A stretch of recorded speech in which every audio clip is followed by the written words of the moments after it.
Nous allons commencer par insérer une image dans notre document texte. Donc, le principe, ça va être de cliquer à l'endroit où l'on souhaite positionner l'image, bien qu'on pourra toujours la déplacer plus tard. Donc ici, je vais venir cliquer devant le deuxième paragraphe et je viens cliquer sur Image. Et ici, je vais venir choisir une des images que je possède sur mon ordinateur. Et je fais Insérer.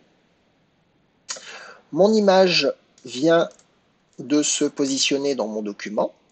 Et pour l'instant, elle a pris une taille, celle qu'a choisie Word. Ma photo étant de bonne qualité au départ et relativement grande, il a donc choisi d'utiliser toute la largeur de la page. Première chose que l'on va voir, c'est comment faire pour redimensionner une image. Donc pour redimensionner une image, il faut prendre impérativement un des angles de l'image pour éviter de la déformer.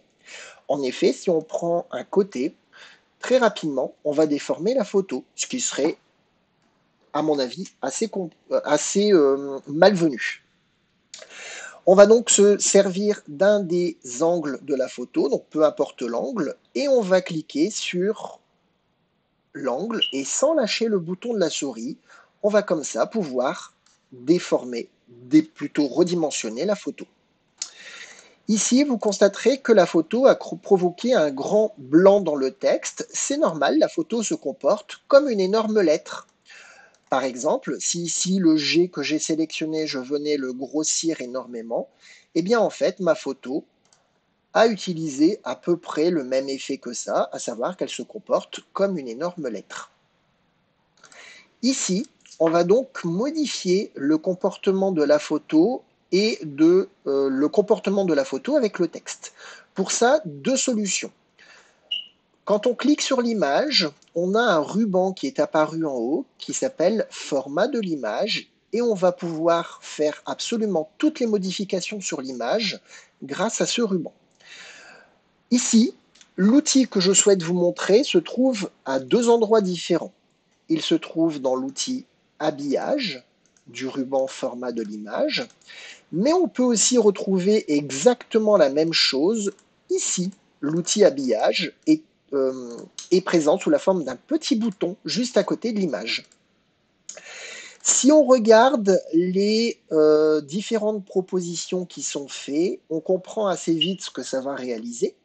Donc pour l'instant, aligné sur le texte, c'est le mode qui est de base choisi quand on insère une image. On va maintenant venir choisir le format encadré, l'habillage encadré.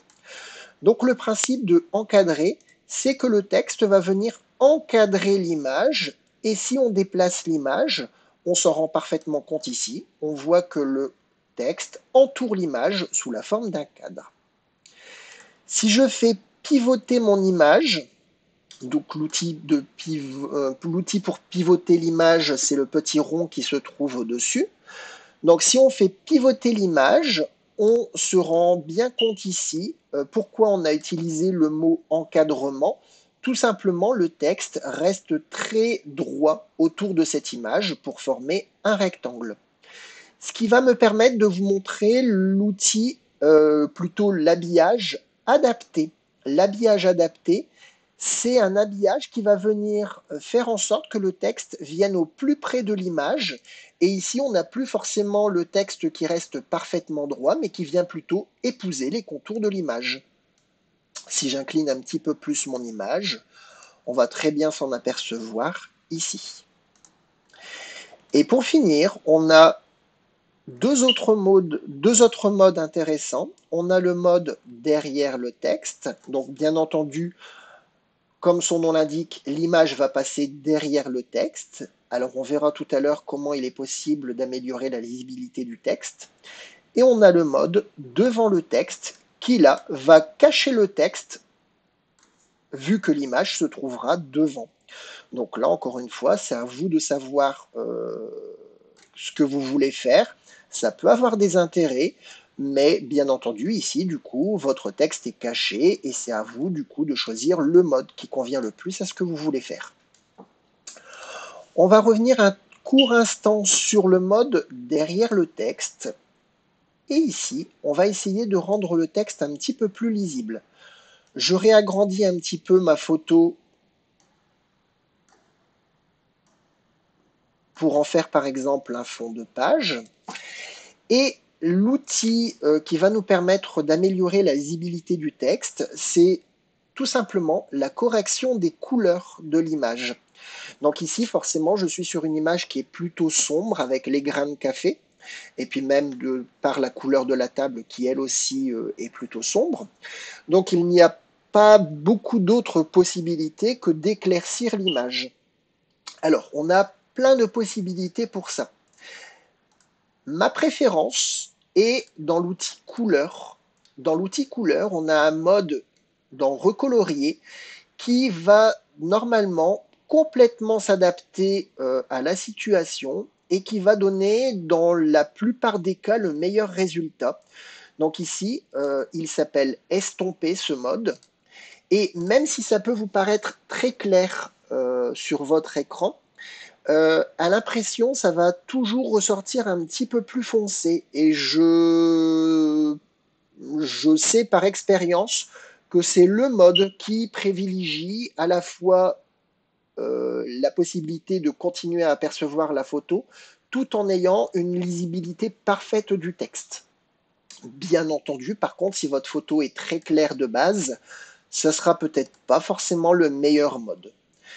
Donc ici, vous avez plusieurs nuances de couleurs et plusieurs saturations. Je vous laisserai manipuler, tester pour voir quel est le mode qui pourrait le mieux s'adapter à votre image. Tant qu'on est dans ce mode-là, vous pouvez fouiller un petit peu et trouver plein d'outils intéressants qui permettent de recolorier les images pour par exemple avoir une image noir et blanc ou alors partir vers des couleurs un petit peu plus qui sortent un petit peu plus de l'ordinaire. Encore une fois, tout dépendra de ce que vous voulez faire. Je reviens dans le mode de base, donc aucune recolorisation. Et là, ici, on a aussi la possibilité de modifier la luminosité et le contraste. Donc là, si je cherche un petit peu, je vais peut-être pouvoir trouver des modes qui peuvent s'adapter à la situation. Donc, tout à l'heure, je prenais l'exemple d'une photo qui serait très claire et qui ne nécessiterait pas beaucoup de retouches. On pourrait trouver dans ces modes-là peut-être un mode qui éclaircirait juste un tout petit peu la photo pour continuer à pouvoir apercevoir correctement le texte. Et puis après, vous avez des effets artistiques qui là vont plus déformer la photo en lui donnant du flou ou en faisant des effets style de dessin, de peinture. Je vous laisserai regarder par vous-même. Et on a l'outil transparence qui là aussi peut être très intéressant dans notre situation. Attention, cet outil transparence, vous n'allez pas forcément l'avoir dans les vieilles versions de Word. Il faut avoir une version très récente de Word pour en bénéficier. Et donc ici, l'outil transparence va pouvoir encore une fois répondre complètement à ma situation. Ici, si je viens mettre une transparence de 80% ou éventuellement de 65%, ça me permet d'avoir un bon compromis entre la lisibilité de mon texte et la façon de voir la photo.